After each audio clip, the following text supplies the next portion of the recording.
welcome back, ladies and gentlemen, and as promised yesterday, in the comments at least, a World of Tanks test server video, obviously. And oh yeah, that tier 10 looks sexy. Oh, come on, you know it does. Man, this thing looks good. And I have mixed feelings about it, but I will do a completely separate video on this thing, don't worry. You will get to see more, and I've had some interesting games in it. Well, game, actually. One PvP match. Well, you know, just player versus player match, and a couple of test server runs. Man, I'm all confused today. Team training, there we go. So, I've really kind of figured out what this tank is about, and I have to say I like it. There's a couple of things I don't like, though, but like I said, different video. So let's get started on the test server. What changed? Well, let's take a look at the tech tree, which is probably the most important thing. Very strange tech tree for the Japanese. You start off with a tier 1. Let me actually pull it up here. That looks a hell of a lot like a certain... that one, maybe? I think the designs are slightly based on each other. Not sure, but it does sort of seem somewhat familiar. Anyways, the weird thing about the tech tree is that it only contains light tanks and mediums. There's nothing else. And even stranger is that you can go to the light tanks, which leads back into the mediums. So you can go to light tank route or the medium tank. It doesn't matter. It still ends up in the same tank. I will do separate videos for a couple of these, probably like the tier 5, the tier 7, the tier 9, and tier 10, or I don't know, but you know, maybe all of them. We'll have to see how much time we have. And one thing I should note is that this is the first version of the test server. Things possibly will change, but this is the first version. Now, what sort of came as a surprise, I did not see this one coming. I have to say I haven't paid attention to the news really lately, but they've added an Object 432 and an Object 430. Now, why the hell the tier 9 is the Object 432 and the tier 10 is just the Object 430, I don't know. Oh man, freaking bizarre. Take a quick look at the stats here. I'll just compare it to the 140.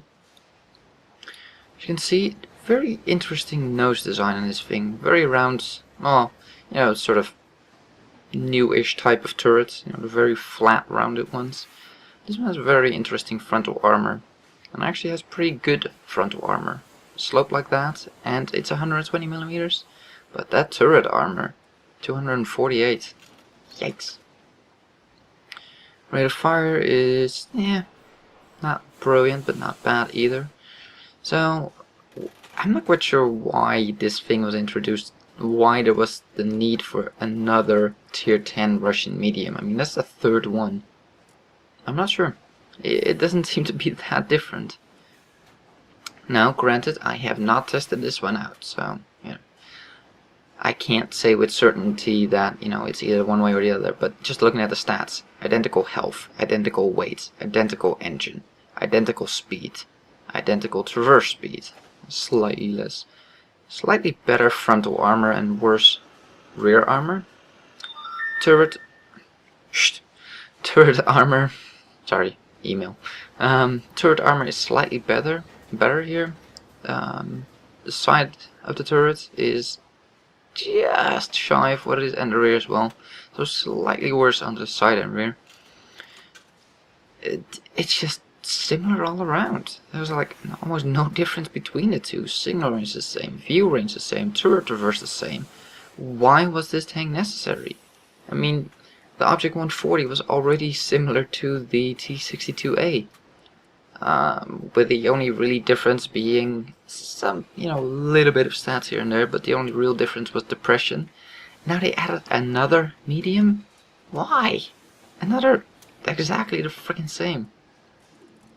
But the only way you can get this medium is if you go down the semi-new Russian medium line. So, I don't know. But I was kind of shocked to see those. Kind of surprised. I'm not quite sure why they added those, but you know, they did. The Japanese tier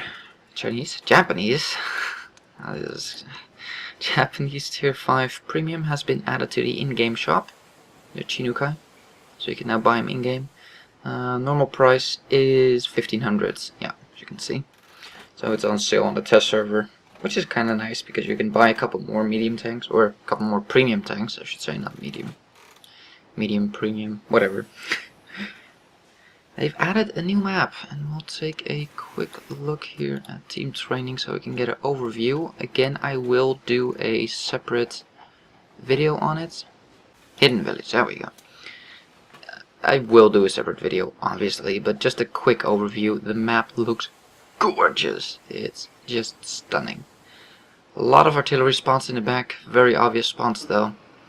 The middle here is excessively open from the city, so I doubt there's going to be a lot of fighting in the middle, but for scouting and flanking opportunities, yes, but you're kind of stuck in the middle here because you can cross the river here, here, and here, and that's about it. The rest only if you have speed, otherwise you might actually drown, so you're kind of stuck because this is a hill you can't get up, so this whole section really, you have nowhere to go but forward or back. So I don't think the middle is going to be used a lot. A lot of nice hills everywhere, so again, without depression, you're going to be miserable on this map. There's like hills everywhere here. Like this is a hill, this is a hill, hill here, here, here. It's just hills everywhere. And the same with this, by the way. But yeah, I will do a separate look at it, but oh, it looks so good. They've reworked a couple of maps, and I haven't seen them yet, but they've reworked Corellia, Mines, El Haluf, Airfield, and Steps. And I'm not quite sure what they did. I'm gonna have to take a look, and we might make a tactical with tanks that we're just gonna look at those maps quickly if we can spot the differences or something. Not quite sure yet. They've added the ability for AP and APCR shells to pass through small objects. You know those stone fences? If you hit those, that the shell just drops and doesn't hit anyone? They finally fixed that. Oh my god, that was necessary. There was nothing in the game, well, there's a couple of things, but almost nothing in the game that pissed me off more than lining up your shot, seeing 95% tank in your view range, 1% or 5% pillar, you know, stone stupid pillar. What do you hit? The frickin' pillar, of course, and that would have been a kill shot, and yeah, they finally fixed it. I've tested it out, and let's take a look at a short clip.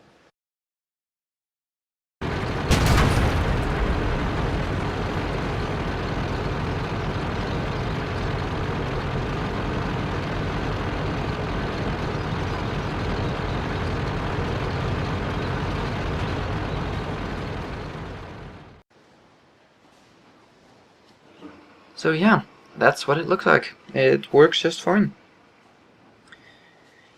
They have added some new maps for the team battles. Airfield, Kamara, and Live Oak, Siegfried Line, Sand River, Serene Coast, and Swamp and Tundra have been added. Let's see, what else? They've removed some of the Battle Hero achievements for tank companies. Yeah, it's tank companies, you know. Now, they've reworked some of the graphics. Let me take a quick look here. One of the things you probably want to do when you get in here is go into your graphical settings, go to motion blur and turn it off. Oh, what a hideous setting. Okay, what it does is if you flip your camera around from side to side quickly, everything blurs and it's bloody annoying. It's just, ugh. It's not even when you're driving, it's only when you shake your camera around. Absolutely worthless. They've added color filters. Well, let's take a look. You can do this, and as you'll see in the background, back to game, it looks all crappy. Yeah, I don't really see why the hell they would add that. There's no point to it. There's like a couple I can apply them so you can see it in the background. This one goes slightly blue. Yeah, so there's not really much point to those things. So yeah. Another new thing is this. Enable battle recording for none, all, or last. And what this last option does is it only saves one recording. Yeah, if you don't want to have to go in manually and delete your recorded battles, you know, replays, then I guess last will work for you if you immediately go in and save that replay if you want it. But yeah, I don't really see the use for that one. That's just me. I just keep it on all. I think that was it for the settings they changed. They supposedly significantly changed the mission interface. Well, I don't know where, but it still looks bloody the same to me. I don't see massive improvements here. If you see them, let me know, but this looks exactly the same. The only thing I've noticed that looks different, well, they do have this. The percent marker here for discount. So, they do have something, I guess. But, how do they put it? Significantly improved battle mission UI? Nah, not significantly. But what they did change is made this into missions and events. Ooh, they've added 2 words. They've added dynamic shadows from clouds. Yippee. You know. But, you know, it's nice. It's better, I guess. Okay. They have improved and fixed small issues on the statistics tab. Well, let's take a look if we can spot any differences there.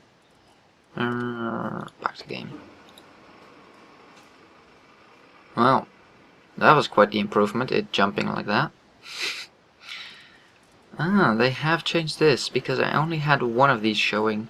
Like, this one wasn't showing up, so they've changed the threshold of when these things are showing up. I guess that's not too bad.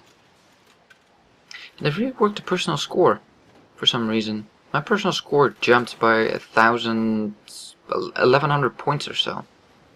So, either I did something really great, really great or something, but I don't know. As far as I can tell, it just jumped. So they've reworked the statistics. Don't really see any difference. If anybody does, let me know, but I don't see a difference.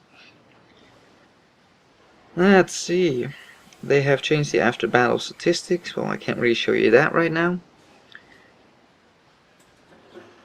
Experience is now converted to free experience according to vehicle list order. Okay. So that would be your convert experience. So it would start with that one, and then that one, and that one, and yeah. I have a lot of free experience, like, well, 15k. Ah, okay, you can actually select which one you want to do now. I think that's new. I don't remember that, but I haven't done this in a while, but nice. Okay. They created a smoother zooming with the camera, so basically for every click, as you can see here, it jolts forward in game. They smoothed that out a bit. Whoopsie-doo. A lot of whoopsie-doo things this one. They have fixed the shape of the T69 and the T54E1 turrets. Let's take a look real quick. Tech tree, the T69 is right here. Yes. Okay, fine. Go away. I don't want you. Nobody loves you. Piss off. Okay, let's take a look. T69. Yes, purchase. No, actually, let's just not get a crew. Okay, let's take a look. T69. I think the turret is a bit flatter, isn't it? This looks different. The top of it. Now, I didn't own a T69 before this changed. I still don't own one. I want one, but so I don't know. But I think the top of the turret changed. This doesn't look familiar, at least to me. But let me know in the comments down below. Now, this is something interesting. Well, there's a couple of interesting things here, really. Let's actually just go down the list. So they fixed the turrets here, fixed the armor of the IS-3 turret for the WZ-111 Model 14 tank. Fixed the armor of IS-3 turret for the... Okay, so what they did is step 3, Chinese, for the, which one was it? The WZ111. WZ11114, that one. So they fixed the IS-3 turrets. Oh, the stock turrets, okay. So I guess that they brought the stock turrets. Yeah, I think they brought it up to par with the recent IS-3 change, is my guess. That they just didn't apply to this one, and now they have. Fixed earlier drowning of German Waffenträger TD. Apparently, the tank would drown faster than other tanks. Well, I guess that's good if you want a suicide. They fixed the model of the frontal armor nose of the Lorraine. I didn't know the Lorraine needed fixing. Apparently they fixed something in the frontal armor of it. Where is it? There it is. So I'm not quite sure what they fixed, but they fixed something on the nose. Not quite sure. Let's see. They changed the longitude of the 12 cm on the Borsig Waffenträger TD gun. I'm not quite sure what the longitude means. It's not elevation. It's not the... I don't know. Maybe it's like horizontal gun movement? I'm not sure. Improved suspension quality for all tanks on the IS and KV series. It's actually good news. More durability basically on your suspension. Which is good if you own a KV series.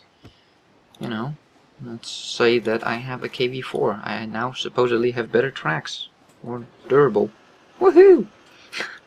Although they're talking about the suspension, really. Is that how they refer to it here? They refer to it as tracks. No suspension. Okay, yeah. I'm not quite sure if that means that it's more durable or better ground resistance. Or ground passability, I think. I don't know. Something like that. They've done so many small little fixes. I'm going to have to go all over the place here. I'm not going to show you every single tank that they changed. I'm just going to go over these changes real quick.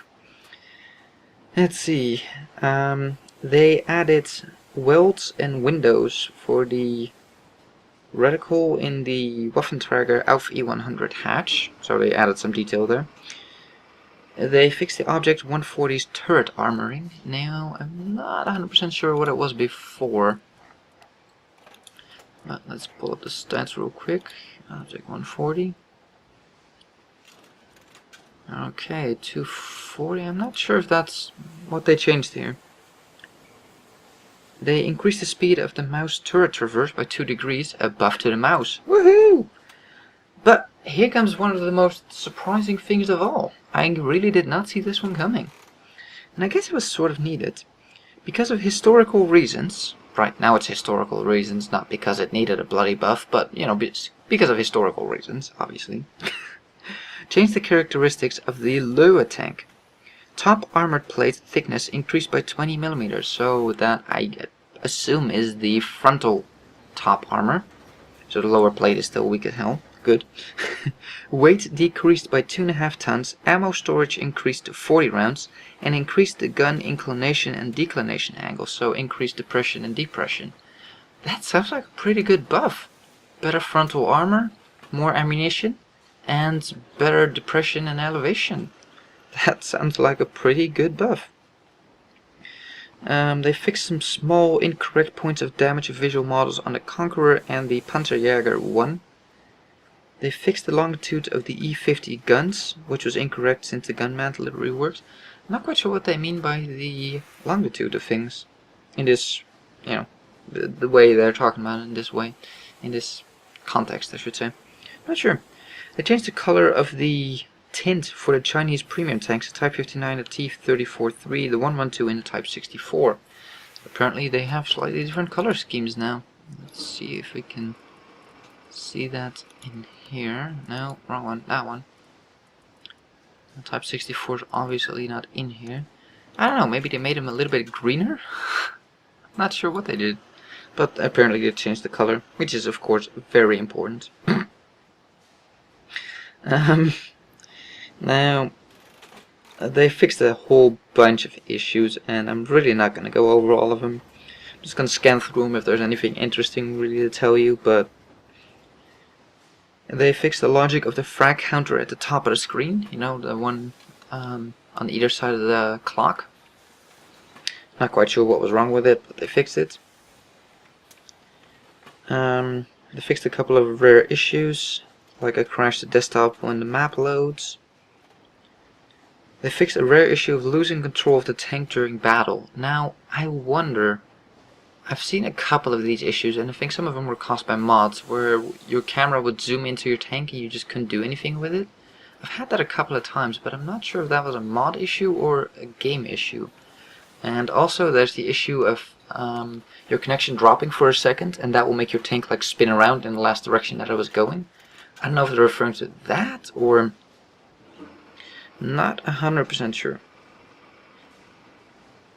This is one that caught my eye when I first read it.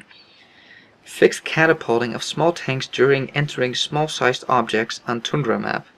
What? You could shoot tanks? Damn it! Why wasn't I aware of this? Dang it. Oh man. I wanted to know that. Okay. Well, they fixed different reactions when pressing the escape without focusing on a specific dialogue window. I've had this issue and it's been annoying the frack out of me. Like, you see how this works? How you can escape out of things? Well, on the live server at the moment, if you have like this open and say like, you have like that open and you escape, and you have this one, and you don't click on it, you can't get rid of this game menu, and it was annoying the frack out of me. You can probably even see it in some videos where I just can't get rid of it, and it's so bloody annoying. So I'm really glad they fixed that. So let's head over to the tech tree real quick, and we'll wrap this video up with going over the Japanese line. What is the Japanese thing? That is the question on everybody's mind, and if it isn't, it is now. You're welcome. The thing is, it actually is quite what I said before about the Chinukai. I was actually quite right about it. The guns are not spectacular. The armor is not spectacular.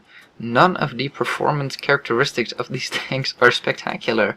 They don't shine in any way, form, or shape, with a couple of exceptions. So, the Tier 10, for instance, has excellent gun depression. It will kick the crap out of American tanks. I kid you not. It's one of those tanks that can practically track itself by shooting its own damn track. It's amazing. It's slightly less than the Type 61 and the STA. Their depression is workable, but more like, think of Russian depression. So, you know, they do have some depression, but it's not great. So,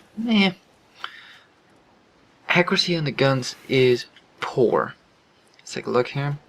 0.36, and that's about the best you're gonna get on the Japanese line. One thing to note is, I haven't tried this out, but you see that marker there? There is a freaking auto-loader Tier 7. Oh yeah, I definitely want to try that puppy out. Now the penetration is not great, but something tells me that we're gonna get a whole lot of people spamming gold with this auto-loader. Not looking forward to that. Anyways, that is kind of the, as far as I can tell, the Japanese thing. They get pretty good guns, pretty good damage and penetration, but the accuracy is poor. Absolutely poor. These things are more brawlers than they are snipers. And they do have maneuverability. I have to say that as well. This Tier 10 has been a delight to drive around. Loving it. The gun, the accuracy, however, it is bad. Oh, so bad, but just look at it. You just want this thing for its looks. It looks amazing. I know it's not the best looking camo, but it was... Oh, actually, let's take a look at the camo. Something I usually forget. We have the normal whitewash or this one. Well, I like this one better. For the, what is this, summer, we have this one, which isn't too bad, or this one. Not really in love with either one. And we have the desert camo between this. What? How? How the fuck does this work in a desert? Blue and orange. Are you kidding me? I guess it looks like shade in the desert. Shade will have a sort of blue tint, I guess, but I just went with this one because it's just better looking. I don't want to be a freaking smurf. For emblems, oh, I guess these are going to be the same on most things. I actually don't know. I never really put on emblems. Don't really care. I think it's a waste of money if you ask me. But, you know, if you want to trick it out, I'll just quickly scroll. Yeah, these are the same in every tank. The only thing that is going to be different is going to be the inscriptions. And apparently it puts it on the ass of the tank. Okay. Death Blow. Samurai Spirit. Special Attack. Okay, it's nice that you can hover over it and tell what it actually means. Because my Japanese is not that good. Emperor Shield. Okay. And I guess this, yeah, it's the same. So those are your inscriptions. Japanese texts. And, you know, you can hover over them to see what they mean. Let's close that. We don't need inscriptions, so that is it for this patch preview. Thank you for watching. If you have any questions, let me know in the comments down below and I can take a look or we can discuss it. And if you like this video, give it a thumbs up and we will see you on the next one. If you subscribe, that is, so hit that subscribe button if you haven't already, and we'll see you on the next one.